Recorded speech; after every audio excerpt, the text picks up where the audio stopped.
안녕하세요, 여러분. 백영기 목사입니다. 오늘 여러분들과 함께 열왕기하 9장 30절에서부터 37절의 내용을 살펴보도록 하겠습니다. 자, 오늘 9장 30절에서부터 37절에는 무슨 사건이 있냐? 이세벨이 드디어 죽습니다. 이세벨이 누구죠? 바알과 아세라, 그런 이방, 어떻게 보면은 우상 신상을 섬기는 제사장들을 이스라엘에 대거 들여온 사람이죠. 아합과 결혼을 하게 되면서 자기가 그러한 이방 신을 데리고 오고, 이세벨 하면 유명한 사람이 누굽니까? 엘리야. 갈멜산에서 전투했죠. 하늘에서 불이 내려왔죠. 바알과 아세라 제사장들을 다 이기고 죽였죠. 하지만 이세벨은 짱짱했어요. 엘리야에게 미안하고 내가 잘못했다 뭐 그런 소리 한마디 없었어요. 이세벨은 짱짱했죠. 그 이세벨이 그냥 그 시절에 엘리야랑 이렇게 대척을 가지고 바로 죽었다면 좀 얘기가 이스라엘 역사가 달라질 수 있었지 않겠나, 저는 그런 생각을 합니다. 하지만 하나님이 과격하게 급하게 이루어 가시는 것보다 우리들이 하나님의 뜻에 동참하고 하나님의 계획에 우리의 십자가를 지고 가는 것을 원하십니다. 무슨 얘기냐면, 우리가 이제 이스라엘 역사나 전반적인 걸 보면서 한번 생각을 해야 되는 것이, 하나님이 직접 하지 않고 왜 하나님의 사람들을 통해서, 정치라는 이름을 통해서 계속 일이 일어나느냐라는 거죠. 하나님께서 직접 개입하시면 금방 쉽게 끝날 것 같은데, 어쩌면은 다른 사람들이 볼 때는 그리 안 보일 수도 있는, 좀 약해 보이는 그러한 방법으로 왜 하나님이 역사를 가져가시느냐. 사람들이 볼 때는, 안 믿는 사람들이 볼 때는 하나님이 개입했다라고 보기가 힘들지 않습니까? 이거에 대해서 우리가 이해를 가지고 있어야 됩니다.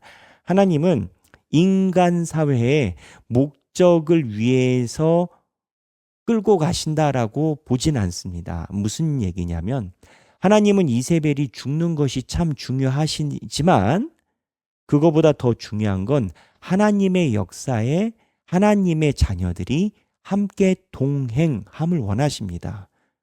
왜냐하면 인간의 역사는 하나님을 위해서 존재한다라기보다는 하나님의 백성들이 일종의 훈련을 받는 과정으로 하나님을 갖고 계시기 때문인 건 거예요. 그래서 하나님은 하나님의 일에 하나님의 자녀들이 동참하는 것을 굉장히 중요하게 여기십니다.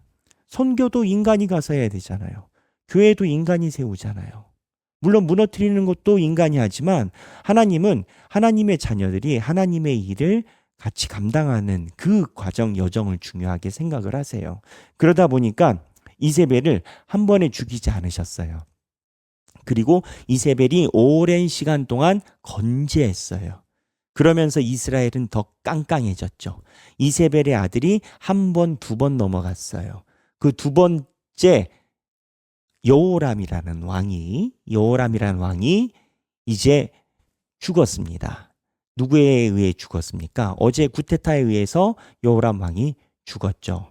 이 여호람 왕이 죽으면서 이 이스라엘, 여기에 이제 이스라엘에 이세벨이 머물고 있는데, 이세벨이 죽는 장면이 오늘 나옵니다. 근데 이 이세벨이 죽는 장면을 잘 보면은 희한한 또 시각의 관점이 나옵니다. 그래서 이 시각의 관점을 한번 살펴보도록 하겠습니다. 여기 성경에 보면 제가 중요한 포인트만 얘기를 보면, 예후가 이스라엘에 오니 이세벨이 듣고 창에서 바라보다가, 이제 예후가 이스라엘에 와서 이세벨에게 온다라는 걸 이세벨은 이미 알고 있었던 건 거죠. 마지막 순간일 수 있다라는 것을. 그러면서 뭐라고 얘기를 하냐면, 주인을 죽인 너 시므리여 평안하냐라고 얘기를 해요. 이 시므리가 누군지 아십니까? 역사가 많이 나와서 우리가 잠깐 잊어버릴 수 있고 그러한 내용이 있습니다만, 시므리는 누구냐면 이스라엘 왕의 바로 오므리 왕조가 태어나게 된 그러한 배경입니다. 여로보암에서 나답까지 왔다가 바하사가 구테타를 일으키고 엘라로 갔어요. 이 엘라라는 장수 밑에 시므리라는 사람이 장수였는데 구테타를 일으켜서 성공했어요. 그래서 7일 7일 왕이 시므리 아닙니까? 이 시므리가 구테타를 성공해서 7일 있는 것을 다시 구테타를 성공해서 오므리가 왕이 돼요. 이 오므리가 아합의 아버지예요. 그러니까 이 시므리가 딱 7일 왕 되고 이 오므리가 시므리를 죽이고 아합의 집안이 섰다라는 거예요. 근데 지금 예후가 다시 구테타 했거든요. 근데 이세벨이 예후 보고 너 시므리여 평안하느냐라고 물어보는 것은 이란 맥락이 있는 건 거예요. 네 치세가 얼마나 갈 것 같냐? 시므리 7일짜리다. 내 자손들이 너 손 댈 것이다. 라고 오히려 깡깡하게 겁박하는 상황인 건 거예요. 그래서 예후가 이제 화가 납니다. 예후가 화가 나가지고 예후가 얼굴을 들어 창을 보고 뭐라고 얘기를 했냐면 내 편이 될 자가 누구냐라고 얘기를 해요. 자, 시므리가 있는데 시므리 옆에 있는 너희들 수종드는 부하들 내 편 될 자가 누구냐? 그때 누가 이세벨을 죽이냐? 네시가 죽입니다.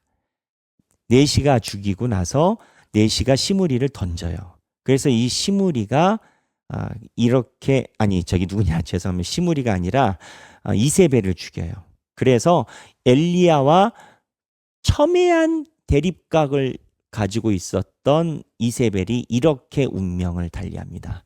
시간이 제법 오래 걸렸어요. 아합에서부터 이 예후까지. 하지만 하나님은 끝까지 이루십니다.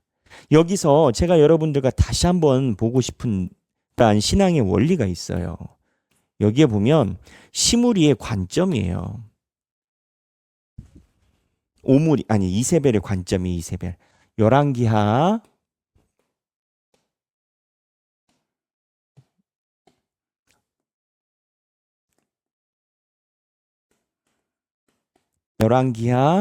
9장 30에서부터 37절인데요.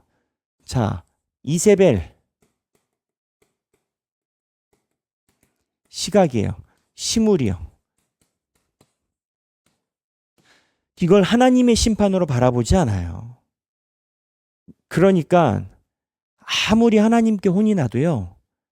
신앙을 가진 자가 회개가 가능하지 신앙이 없는 자는요. 혼이 나도 보는 시각이 달라요. 아무리 하나님이 그 집안을 때리고 자손을 때리고 자녀가 문제 있게 만들고 때로는 남편이 또는 아내가 문제 있게 만들고 그 어머니 아버지 모든 거를 다 때려도요. 정신 못 차리는 사람은 끝까지 정신 못 차려요. 그럼 하나님 어떻게 하시겠어요? 사랑하지 않는 자는 놔둡니다. 왜? 그대로 지옥 가니까. 근데 하나님이 사랑하는 자는 돌아오게 하시려고 끝까지 노력하세요. 계속 쪼이세요. 죽을 때까지. 그 정신 차릴 때까지. 근데 쪼인다고 하나님께서 다 이렇게 신호를 준다고 돌아오는 게 아니에요. 이세벨은 시므리어라고 얘기를 해요. 근데 이러한 관점에서 보면 신앙은 결국 시각 차이다라는 걸 알아요.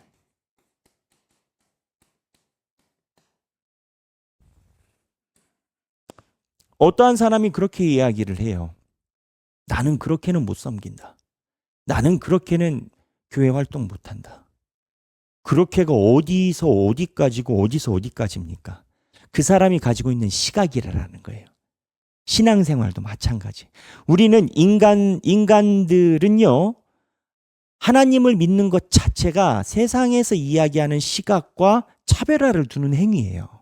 세상에서 말하는 방식으로 살아가지 않는다라는 것이 신앙인이에요. 남들은 이 일이 있으면 그냥 이 일이 일어났나 보다라고 하지만 우리는 이 일이 일어나게 된 배경을 하나님의 개입으로 보는 건 거예요. 신앙이란 결국 하나님을 향한 다른 생각과 시각을 갖게 된다라는 거예요. 이 시각이 매우 중요해요. 왜냐하면 신앙의 길에 들어서도요, 여러분. 신앙의 길에 서도 이 시각이라는 것이 온전한 시각과 온전하지 않은 시각으로 또 나뉘어져요. 이스라엘 백성들 중에서 하나님 안 섬긴 사람 아무도 없다니까요, 여러분. 다 예배 드렸어요. 주일 성수도 했어요. 교회 많이 갔어요. 아마 여러분들보다 더 많이 왔을걸요. 하지만 성경에서 그러한 왕들을 평가할 때는 굉장히 스트릭해요. 하나님을 온전히 섬겼는지 안 섬겼는지. 신앙 안에서도요, 어떻게 신앙을 가져가는지 시각차에 따라서 하나님의 마음에 들 수 있는 가능성이 있고 없고를 가릅니다. 왜 가능성이라고 이야기하는 줄 아세요? 우리는 어차피 온전하게 하나님을 섬길 수 있는 그러한 성향이 아니에요. 우리는 이미 에덴 동산 이후로 손상이 되어 있어요. 우리에게 핵심은 뭐냐? 내가 실수를 했을 때 다윗처럼 때로는 하나님께 많은 사랑과 칭찬을 받았던 신앙의 선배들처럼 하나님 앞에 다시 돌아오는 능력이 중요한데, 다시 돌아오는 능력은 이 시각차에 기반을 해요. 이세벨이 그 시각을 갖고 있지 못한 건 거예요. 이세벨은 둘째치고 아합을 포함해서 이스라엘 왕들이 하나님한테 매를 맞아도 매를 맞는다라고 생각하지 않는다니까요. 요람 왕이 어떻게 해요? 하나님이 사마리아 성을 휘감으니까 사마리아 성에서 엘리사를 죽여버린대잖아요. 엘리사 때문에 이랬대잖아요. 아주 자기 때문에 그런 건 건데. 그래서 오늘 본문의 이세벨 사건을 보면 우리가 이 시각차를 분명히 볼 수가 있어요. 이세벨이 그러면 시각차를 가지고 있는 걸 하나님이 그대로 놔두냐? 아니에요. 엘리야에 있는 나봇의 포도나무 예언을 성취하게 하세요. 하나님이 시각차를 언제까지 놔두시고 그냥 긍휼과 사랑으로 해주신다면요, 그렇게 살아도 무슨 문제가 있겠어요. 그냥 그렇게 살지. 근데 하나님이 놔두지 않아요. 그래서 오늘 여러분들이 한번 이 부분이 중요하기 때문에 묵상을 한번 해봤으면 좋겠어요. 신앙은 결국 시각차입니다. 신앙은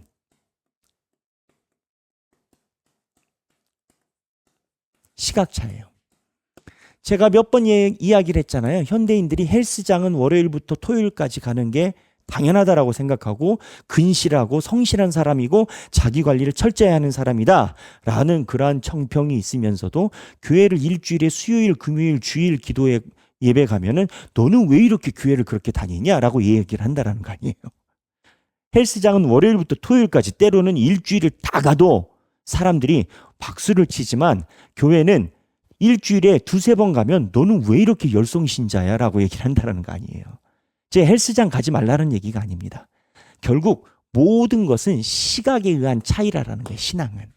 따라서 생각을 해보시게요. 내 시각이 주님의 말씀에서 떠나지 않아야 돼. 그래야 우리가 발전하는데, 내 삶이 주님의 말씀에서 떠나지 않도록 내 삶에 기도문을 하나 작성을 해보면 좋겠어요. 시각의 보존과 성장을 위해. 저 같으면 이러한 기도가 있어요. 하나님, 제가 날마다 접해야 되는 많은 일들이 있습니다. 그때마다 내 소욕이나 문화나 사람들 관계에 의해 영향을 받지 않고 언제나 그때마다 기도할 수 있도록 능력을 주시고, 기도할 때마다 하나님이 원하시는 시각을 내가 알 수 있도록 해주세요. 그리고 하나님이 원하시는 그 눈을 내가 바라볼 때 순종하게 해주세요. 이건 백영기 목사의 기도문이에요. 이렇게 여러분들이 여러분들의 신앙을 위한 기도문을 한번 작성해 보시면 좋겠어요. 이게 하나고, 두 번째는 가능하신 분들은 삶을 나눠주시면 좋겠어요. 이런 거예요. 내가 예전에는 세상에 있는 시각대로 살았습니다. 교회는 일주일에 한 번 가는 게 정확하고 일주일에 한 번도 어쩌면 안 갈 수도 있는 거 아니겠냐라는 시각으로 살았습니다. 그런데 하나님의 말씀을 보니 그렇게 살아서는 안 될 것이다라고 여기고 삶을 바꿨습니다. 그렇게 해보니 예전에 느끼지 못했던 평안이 지금 있고, 그리고 예전에 맞다라고 했던 것이 맞지 않고, 예전에 평안으로 느꼈던 것들이 지금은 그게 평안이 아님을 알게 되는 시각을 갖게 됐다. 이러한 자기의 터닝 포인트가 있으셨던 분은 삶을 나눠보시면 좋겠습니다. 오늘 열왕기하 9장 30절에서부터 37절입니다. 오늘 행복한 성경 읽기 되시고 언제나 주님 말씀 안에서 주님의 열매가 풍성하시기를 바랍니다. 감사합니다.